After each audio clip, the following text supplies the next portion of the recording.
So I just got the logs unloaded from Pendle's. So I have some more Poplar. Two pretty decent sized ones here that are straight. A couple others that have a little bit of a curve to them, but should be able to get good wood out of, and then a little 8-foot piece, which I'll need some 1.5 by 3.5. So that's what we got there. Already got one loaded up on the mill. It's got a little bit of curve on that end, so may not be able to get as much out of it, but we're going to work on doing the 1.5 by 3.5 pieces next, because that's what he'll need to put on the outside to attach everything to, and then we'll also need it for the purlins on the roof.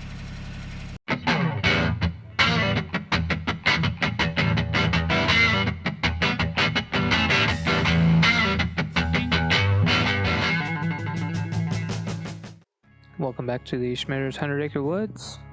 So today is going to be a little bit shorter video and a lot of time lapse of getting these logs milled up. I know I've done lots of videos on this before, so won't dwell on it too much, but I have a couple things kind of note on this one. But today we're focusing on the 1.5 by 3.5, so that's what he wanted for 2x4s instead of true dimension 2x4s. We'll do dimensional 1.5 by 3.5s, which allows us to get a few more out of this. We went through and figured it out by linear feet, so instead of a certain number of boards, we're just going by linear feet. And we go ahead and make up more than he asked for by quite a bit, just because you can never have too many 2x4s and you end up needing more than he kind of initially figured. So these first couple of logs are pretty good sized logs that we put on the mill and work on getting milled up.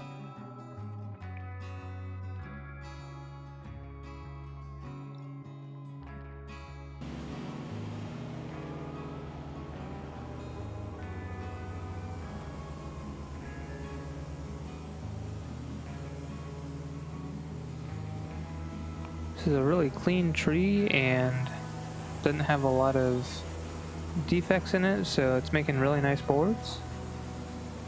Here using the hookaroon, normally it's a full piece, I didn't realize it was cut right there, but using the hookaroon to slide that top piece really helps, because it can kind of get suctioned down with the weight and then the water in there.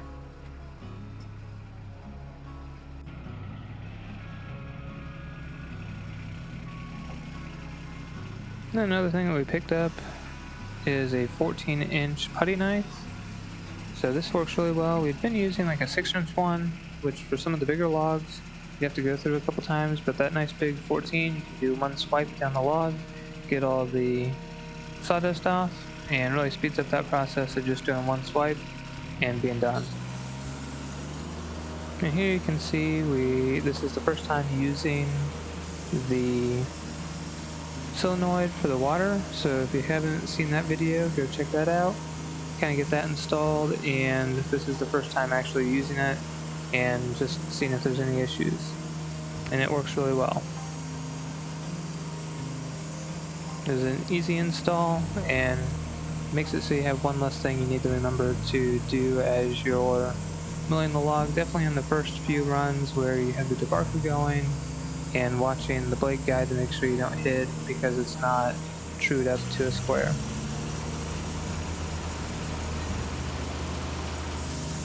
Then once we get this set up, we can do 1.5 inches down. Here we're trying to get all the bark off, and some of this we'll leave just because you can use the other half of the tree, and it was really looking at like 4-foot pieces. So we leave a little bit of that, and he can kind of, since we gave lots of extra, he can kind of decide what he wants to use or not use.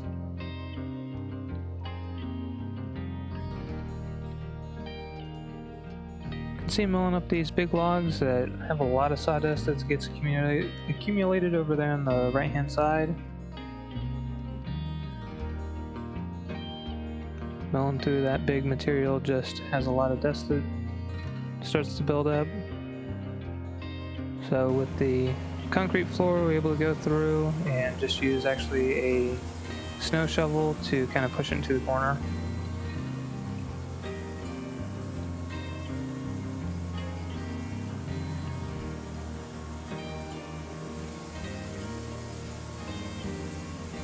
So here we've gotten to just an 1.5 inch piece that we need to get down to 3.5. So get the top piece of bark off, and then can use the simple set and get a couple out of that piece.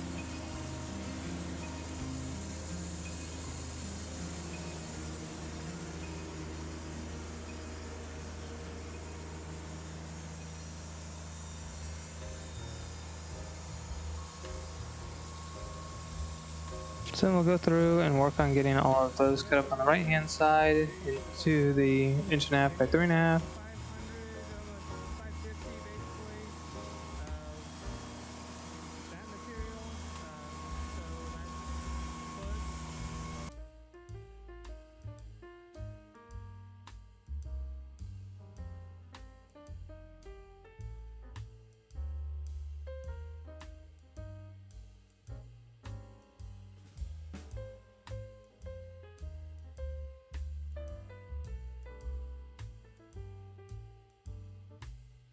So on a lot of this material, we've gotten better about using the actual scale that's on the sawmill. We've kind of found there's a couple instances where it's off just a little bit, so we've marked like a true 6. That's a pretty common one, and kind of starting to use it more. Still use the laser some, but it's a little bit of out of alignment, and on the bright sunny days it is harder to see down the line. So kind of use a combination of the two. So got done milling up for the day, so add that over there to the slab pile, take off the forks and go get the bucket. So the 62 has a fair sized bucket. About 3 scoops of this is about a yard, I believe, and just really good for moving a lot of material. So since we had a lot of sawdust, go ahead and use it to get rid of the sawdust instead of having to do so many trips. And right now we just kind of been spreading it in the wood, so just kind of pick a spot and spread it out a little bit. Still have a little bit left, so just do that for the last little bit.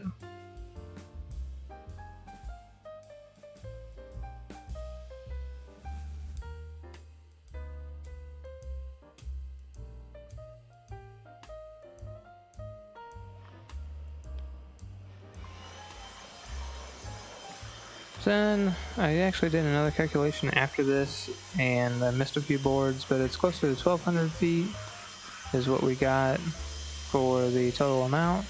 So I'll go over to the board and go ahead and write that down, just so we can kind of keep track of what we've delivered and what we still need to do, just so that as we have all these boards going out and doing, we can keep track of which ones we've actually completed.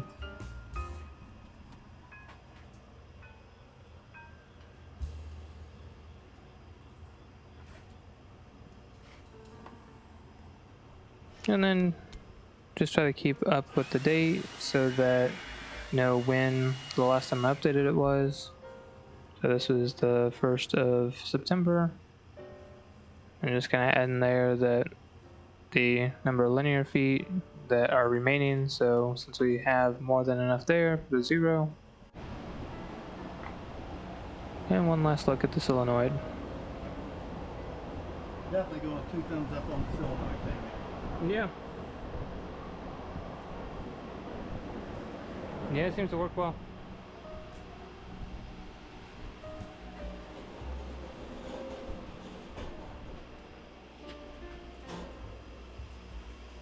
So thank you for watching the Schmitter's 100 Acre Woods. This is a little bit shorter video than normal, but kind of repetitive, so just kind of hit on the key highlights there. So thank you for watching, hit that thumbs up button, subscribe, and we'll catch you next time.